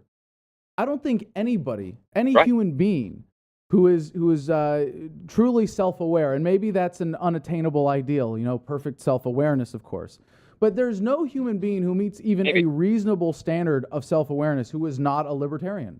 Because you cannot understand yourself as a human being, as an independent consciousness, as a will, as a set of desires and hopes and dreams, and as someone who wants to interact peacefully, who wants to have that will respected and not then want to respect it in other people. You cannot be a truly self-aware person and then say, you know what, let's organize coercion into this thing called government and point guns at people to organize society. It is so contrary to what you learn about human nature, the universal elements of human nature that you get from the kind of self-awareness that you're talking about, Nick. And that is just so powerful. And I think in understanding, libertarianism, as universal nonviolence, you don't get self-aware people who are aggressive towards others. It just it doesn't work. It's a contradiction. And statism is dependent on people being unaware of themselves, being unaware of government, being unaware of human nature, being unaware of the simple fact that, geez, when people get along peacefully instead of coercively, we're all going to be happier. Like it's just, hello. But the state thrives because it is able to encourage unawareness. It is able to encourage ignorance. It is able to keep people disconnected from their true nature, to put them in the rat race and to keeping up with the Joneses, as opposed to developing, meditating and being aware. And meditation, when I was in jail, was an important part of this process for me, even just in this last year. So Nick, thank you so much. Yeah, absolutely. I think that, to a great extent, the state thrives on unawareness and the state thrives on ignorance. And that's sort of why they throw all these distractions at you with, just tons of Hollywood mainstream culture BS. I've always found it really hard to identify with that because it always just kind of seemed off-puttingly pointless to me to really engage in that. And that's why when I found the message of freedom and then the message of liberty, I became really inspired. And, I discovered your videos. And I remember, just literally feeling better about the world. Like, okay, at least someone out there is doing something that matters. Someone's making that positive impact and, exercising their own human free will in such a positive light so as to try to enlighten others and bring them along the same path. So, I really appreciate the impact that you've had personally upon you are not me alone. And my own development. You are not alone. We are not alone. So much appreciation for this call. Really, really amazing. Ladies and gentlemen, from the driver's seat, Nick Runlet. Adam, I'd love to join you over there in Cali, brother. I sent you guys an email. I sent you an application for an internship. I understand the position's unpaid. Sierra replied to me very quick, was appreciative of that, let me know that it was restricted to locals only. I'm not at all adverse against flying out there personally, coming and shaking hands with you, brother. I'd love to be with you. If we can make something work that way, I would definitely look forward to meeting you, man. Absolutely. Well, thanks again for taking my call. It's been a real pleasure speaking with you. All right, we'll go back to the chats here. Eric, as a young anarcho-capitalist, of course, I'd love to have some questions answered. Well, you better have video and prove that you're young, Eric. All right, let's see. We're going to get Eric on the line here. While we're waiting for that, I was just about this restaurant story that the headline from theweek.com was, "This New York restaurant takes Facebook stalking to a new level." Hey, Eric, are you with us? I am. Welcome to the show. Do you have some video for us? I don't, Adam. All right. Well, what's on your mind, Eric? Well, Adam, one, thank you very much for everything you do. And before you, I had been a very die-hard Democrat, right? And after tuning in to Adam versus the Man, I can't really put into words. You opened a lot. You opened a whole new world to me. And if I ever got the opportunity to talk to you like I am now, I told myself to thank you over and over again for freeing me in that way. Well, I appreciate that very much. Well, let me ask you then, if what I shared with you was a gift that you have embraced, what would you say to your younger self when you were still that diehard Democrat, or what would you say to someone who is currently in that frame of mind? I would tell them to, one, you got to keep an open mind. You can't be controlled. Man, can't. You got to really look at everyone else's viewpoint, and you gotta make up your own mind, man. You can't let the media tell you how to make up your mind and what to.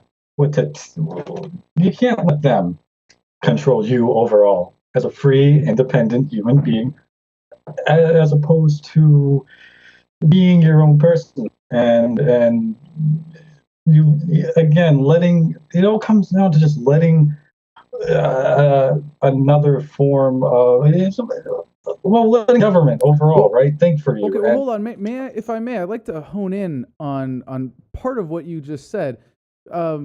When you said think for yourself, are you trying to say that you were not thinking for yourself?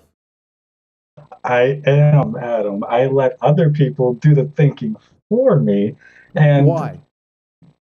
At that point, I thought, well, I could go beyond that, and I could I could be passive about everything in my life. And well, how easy would that be? How, not to apply any effort, not to apply any kind of self-awareness, to you just lie down and let life happen. I mean, that'd be pretty easy, right? But what would the consequence of that be ultimately? Would you truly be happy if everyone else talked for you, or everyone else acted for you, thought for you?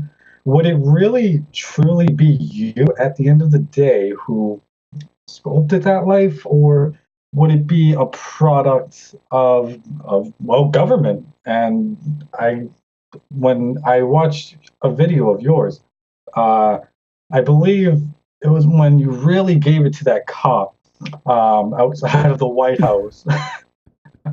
And you kind of, the way you talked to him and the way you put it, really, it really gave me a lot to think about.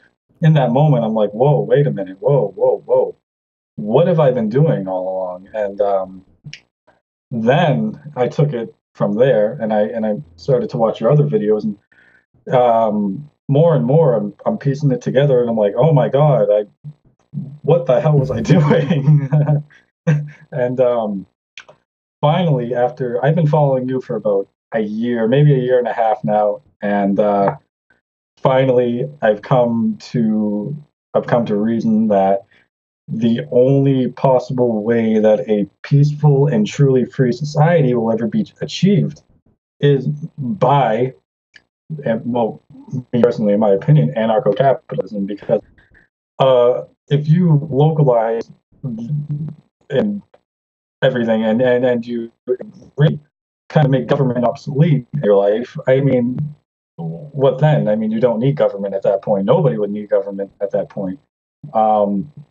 The idea of being completely independent, and a lot of people who are dependent on government nowadays will claim to be independent, but how can that be if you're being passive and you're letting government think for you, and you're giving them power to, well, corrupt? And then you look at everything and you're like, oh, well, why is everything so bad in the world today? And come on, man, they pretty much put it right there in front of you. And again, it'll all come down to thinking for yourself, and come on, you gotta open your mind, man. Come on. All right, man. Well, no, I appreciate that. I hope if there's anybody listening who's still in that state, that's helpful. And what you just contributed is something that really I can't do. I mean, I hate to say, to sound I'm not trying to sound superior here in any way, but for me, right, thinking for myself was something that I always had. I just wasn't doing it very well, I never fell into that, having other people think for me. And I think there are a lot of people that experience that, and I hope that if anybody who's listening to this hears that they would take what you have just said as a kind of a way to relate to people in that position. My start in activism was with Iraq Veterans Against the War in 2007. And that's what made me a better libertarian, was being surrounded by liberals. And I think, if anything, I go out, I think generally speaking, I know this is kind of a silly, shallow analysis, but I think generally speaking, I'm better at converting liberals than conservatives to libertarianism. And, but it's I'm in favor of that. But anything that we can do to better understand people that we're trying to win over is really helpful. So did you have any questions? I did actually, Adam. I'm very vocal about being anti-government, and I'm very vocal about kind of pointing humanity into a more peaceful and voluntary direction on Facebook and whatever other media outlet I have. Hold on, I know this is kind of this might sound like a little bit of a silly semantic thing. But and if it's funny, because I'm not very good at I should say I'm not perfect at this myself.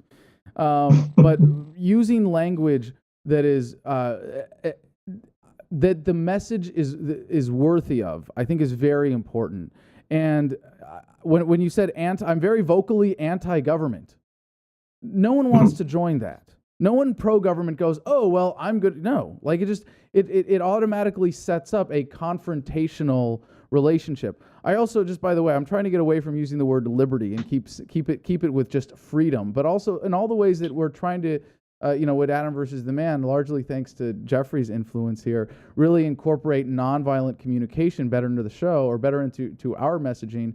I think it goes along with communicating more directly and more honestly, not using statist language, when we're talking about the American government, not simply saying, it's America doing this, America invaded Iraq, that kind of thing. But also just, I think we're a lot better off. If you're going to be vocally and anything, it's much better to be pro-freedom than anti-government, right?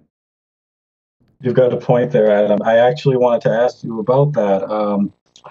How do I go about conveying the message of freedom, not just liberty, because, as you've told everyone before, it isn't, life, liberty, and the pursuit of happiness. It'll be life, and then happiness will follow, because happiness is a state of mind.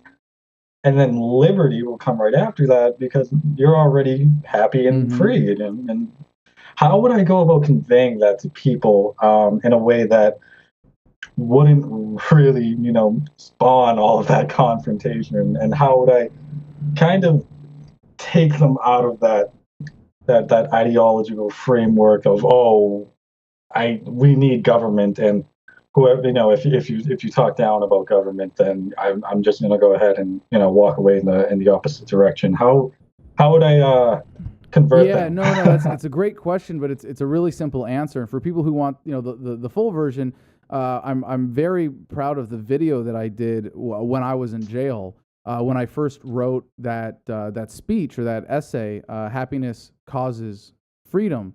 And it's now a chapter in the book that's going to be coming out Independence Day. And if people want to get into that, you can find it on our YouTube channel, youtube.com/Adam Kokesh, and just search for Happiness Causes Freedom. But the simple answer is, share it as something of value. And I feel like I can't remind libertarians of this enough. And this, if I have one message that people are taking, and being able to, I hope, utilize in their outreach and their activism, it's show people how libertarianism has made your life better. Share with them. Like if it hasn't, then you're doing it wrong, and do it right before you, really, it's this, the crux of this is like, how are you going to recruit people to a movement or a cause or a set of beliefs if you're saying, come and be angry with me, come and be, upset with me and depressed, and come and be frustrated. Whereas instead you can say, hey, come and be happy with me, come and be free, come and live a better life as a result. And if you can't do that, then you really need to reconsider how your political awareness is affecting your life. And I don't think any human being that you can engage with in a conversation would ever argue with you. You literally cannot argue with someone saying, hey, check this out. This has made my life better. I'd like to share it with you. This is how it works. No one is going to say you're wrong. It is impossible. I mean, someone would, but some authoritarian personality disorder type, who's a misery loves company kind of guy who just wants to make everybody miserable. Those are the only guys who could possibly have any objection to that. But if you go with, you're wrong, I'm right, let me convince you, please, you'll be better off. Even that, is just, it's such a horrible way to get people to listen. Whereas if you just say, this has made my life better, I love this, I've embraced this, I'm happier as a result, would you like to hear it? I can't imagine if anybody came to me with that, even as already aware and philosophically, attuned and, self-aware as I am as Adam Kokesh, yeah, let me hear it. I want to hear it, and I want to listen, and I want to engage it, and I want to get it. Whereas when you have a conversation based on conflict or disagreement, first of all, people never change their minds in that kind of conversational environment. They dig in their heels and they get more intense and resist changing their positions, and they don't even listen. They won't even listen to you. They'll hear one thing and say, I disagree with it. Now I'm waiting for him to shut up so that I can talk. And that's, you have to change the conversation. If anything, along with the idea, this absurd utopian idea of minarchism, I think that very much tied with that in that, conflict-based way of thinking, I think that similarly, confrontational conversation techniques have been a poison for libertarianism. Thank you very much for that, Adam. I will definitely apply all of that to every conversation I have with every other person, because I've been doing it wrong. I've been a little too eager, maybe, to make them, jump over onto the other boat. We've got more passengers over here, man. Come on. And ultimately, you're right. If, I wouldn't want to hear out anybody who, came off as completely one-sided. And, in other words, you wouldn't want to listen to anybody who echoed government, hey, listen to me or you're wrong. And that's just that, but I have a couple more questions, if that's all right, if you have the time. It's almost 2:00, and I know we have people that are listening live, and we did take a 5-minute break earlier, thanks to Time Warner. So I think we're going to just try to squeeze in one more call, Eric, but I really appreciate the conversation, and I would encourage you to call in again. So we go back to the Skype chats. We've got, Jerry Christopher. Seasteading, awesome. I love it. Jerry Christopher writes, what do you think about seasteading? Is it a viable option for us libertarians, or am I just a crazy utopian dreamer like all my status friends say? Jerry, welcome to the show. Hey, Jerry, Can you welcome turn to off the show. hey there, Can can you you hear turn me? off your stream, please? Yes, I can. Can you turn off? Yes, this I one. Yes, got it. Okay, I'm a little, wow, I'm so excited to be No on with worries. you. Let's see, I can't see you. How do I see you? I'm sorry. Can you get us your video? Right here. Awesome. Okay, so I'm a huge fan of yours. How do I get this thing to go? Oh, it's great. I'm so It's sorry. great. You're perfect.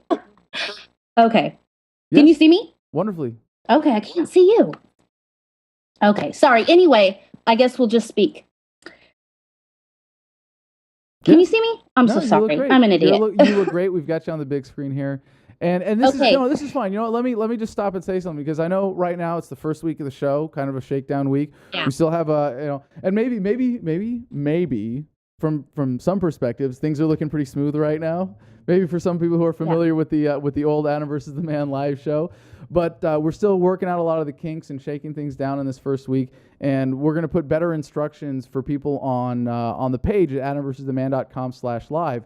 But if you're going to call in, or if you're going to chat in, just be ready for when you answer the phone to be able to mute your stream. You don't have to kill it if you want to watch me on your stream, as long as you're not,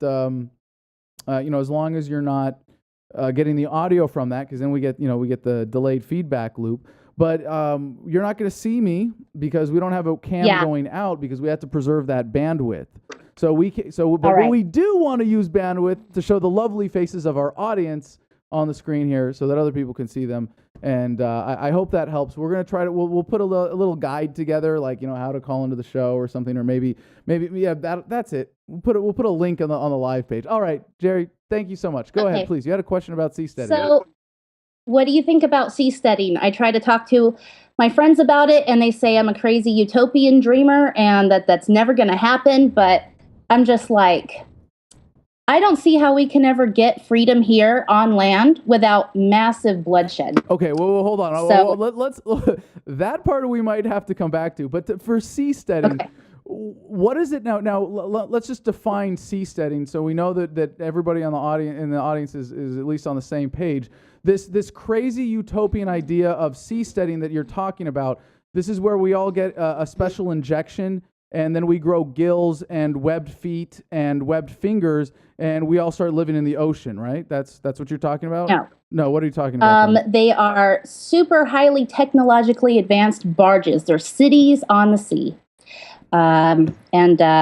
Wait a second. You can live there. What's crazy about that? We already have oil drilling platforms, and we have giant cruise ships floating around. I don't get it. What's utopian about that?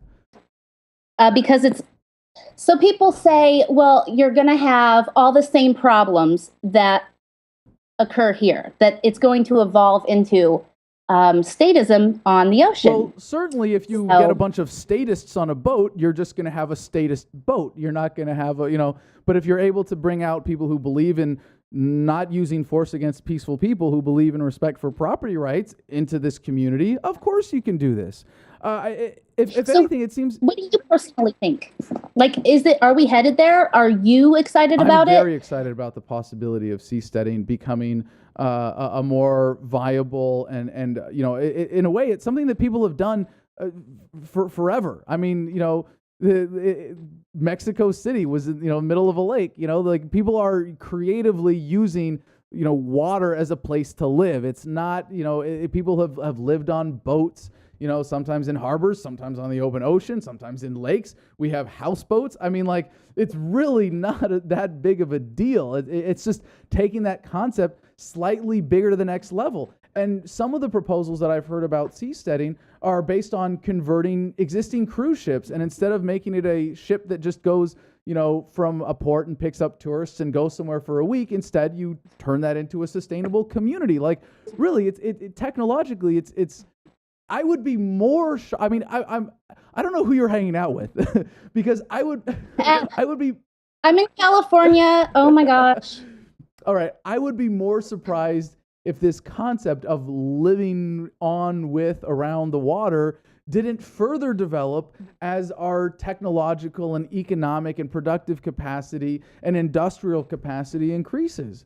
I would be shocked if in 50 years we didn't have more people living on the ocean in more creative ways. And with any, kind of new homesteading type technology like that, it creates a whole host of opportunities for different sovereign communities to be established. That's a very exciting possibility. I'm so excited about it. I don't think it's the be all end all. I don't think you're going to have like libertarians go live on the ocean and then statists live. We're going to let the land be claimed by all the statists.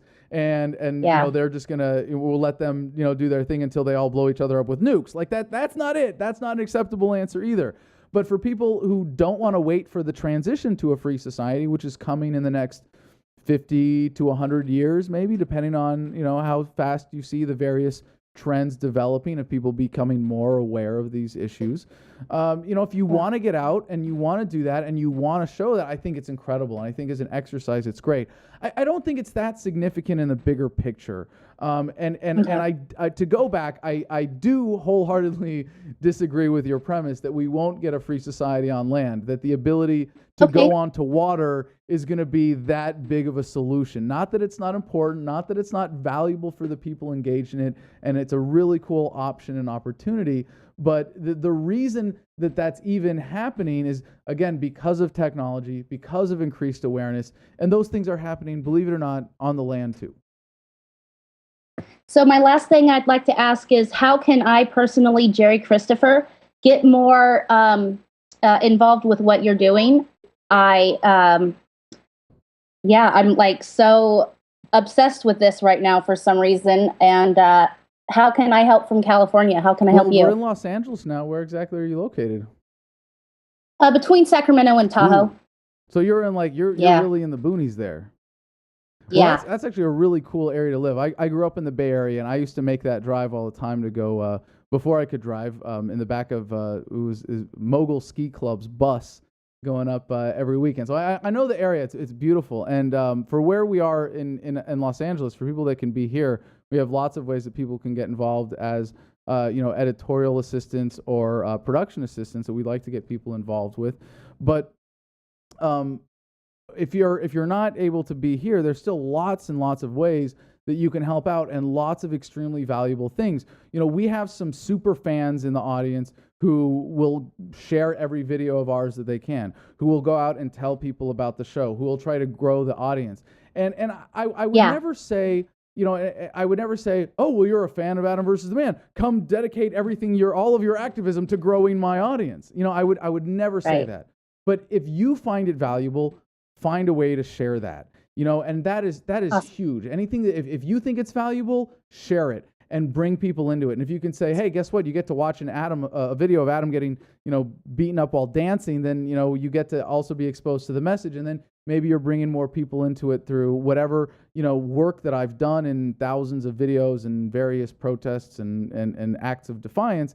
You can create different avenues for people. So aside from I'm going to go into some more practical things, or concrete specific things, but really as an activist, if you're obsessed with this, the guidance, the most important overarching guidance I can give you is do what is valuable for yourself. Do what makes you happy. Do what you find satisfying. And it's a really easy thing if your connection to the message is Adam versus the Man, to share it with people and share that joy and share that value. I heard what you said earlier about how you can fight with people to try to get them on your side, and you're never going to. And it's so true.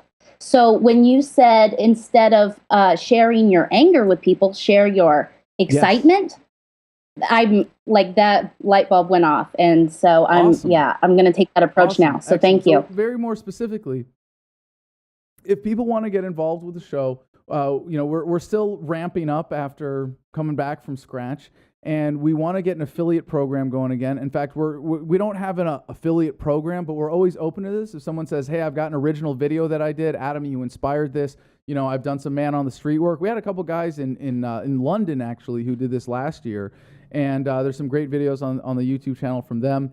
I'm happy to publish it, and we'll actually even give you a big chunk of the YouTube revenue that we get from those videos. So for people that want to be correspondents for Adam versus the Man, or want to remix my material and create more exciting YouTube videos, things like that, even like current stuff, if they we've done a few segments on the Bundy Ranch right now. If someone said, hey, Adam, can I remix all this and put it together with some of the footage on the ground and photographs from there? Great, we'll put it on the channel, and you get to make some money from doing that as well. If Jeffrey, I know I'm forgetting so many other things that we want to get people involved in remotely, but what else right now do we want to encourage people specifically to do to help out the show, or as activists, to be more involved? Well, the book will be so busy. Yeah, get ready for the book release coming out, and I think that's going to be a huge outreach tool, really taking it to the next level, coming out mid-June with the official full release on July 4. But there's so much that you can do with that, in just making Adam versus the Man a more powerful outreach tool. And if it isn't, I'm really open to changing. I'm really open to suggestions, and please email me with any thoughts you might have, or anything that you want to do to get more involved, to use what I do to make you a more effective activist. So really, be a part of the conversation. And if you say, hey, Adam, I need you to do a video series on this because I've got friends that are talking about this. This is the gateway. You haven't covered this issue. Even stuff like that is really helpful. So I'm sorry I don't have the perfect list. Here, do this, this, this, and this. No, you've helped out a lot. So if you ever come up to Northern California, hit me up. I'm ready to do some civil disobedience with you. Awesome. Appreciate it. Well, I'll be there to record at least for the next 2 years of my probation until we get that out from hanging over my head. Anyways, Jerry, thank you so much for the call, and I hope you'll join the conversation on the forums as well. We have a new forum set up at forums.adamversustheman.com. We want to encourage everyone to join and be a part of that, and especially for fans like you that are really engaged in this, that are really passionate about it, and are looking for ways to get more involved. I really hope that the conversation at the forums at forums.adamversustheman.com is helpful for that. Jerry, thanks for joining us. Thank you, Adam. Thank you. All right, that's it for today. Thank you so much for listening to the Adam versus the Man podcast. Please, as always, send your love mail to adam@adamversustheman.com. Why did the Libertarian cross the road? It's none of your goddamn freaking business! Cool, huh?